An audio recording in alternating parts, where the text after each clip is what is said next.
មូលហេតុធំៗ7យ៉ាងដែលធ្វើឲ្យប្រជាជនខ្មែរយើងឆាប់ចាញ់បោកគេ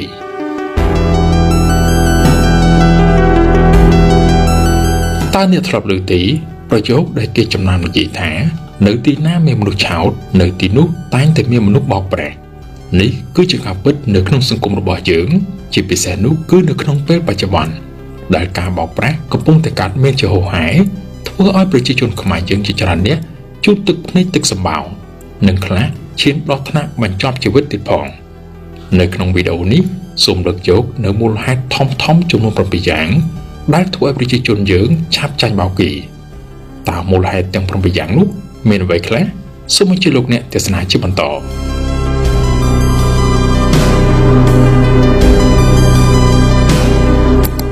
ទី1លុបលន់ជ្រុលពេកការចង់មានចង់បានមិនមែនជារឿងខុសទេតែការចង់មានចង់បានលឿនរហ័ស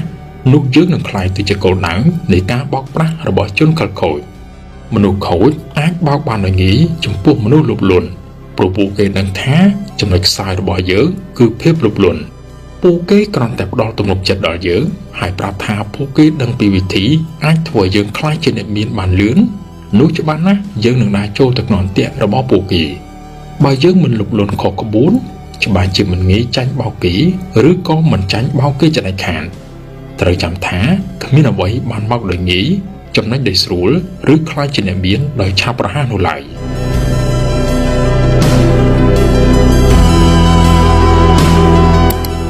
ទី2ជឿងប់ងល់លើកម្លាំងក្រៅខ្លួនឬជំនឿអរូបី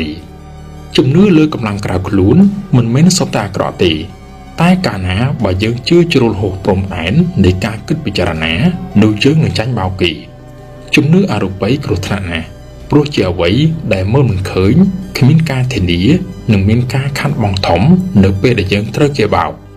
ឧទាហរណ៍ដូចជាចាញ់បោកគ្រូទាយគ្រូសិលគ្រូកាន់គ្រូកាយជោគវាសនាជាដើមនេះមិនមែនបានន័យថាគ្រូទាំងអស់សុទ្ធតែអាក្រក់សុទ្ធតែបោកប្រាស់ទេពិតជាមានគ្រូល្អដែលជួយមនុស្សដោយសុទ្ធតែចិត្តប៉ុន្តែកាលណាយើងខ្លួនឯងជឿជ្រុលពេកនោះជនឆោបោកនឹងប្រជិតខ្លួនចូលហើយមានឱកាសយកយើងធ្វើជាចំណីអាហារយ៉ាងឆ្ងាញ់មាត់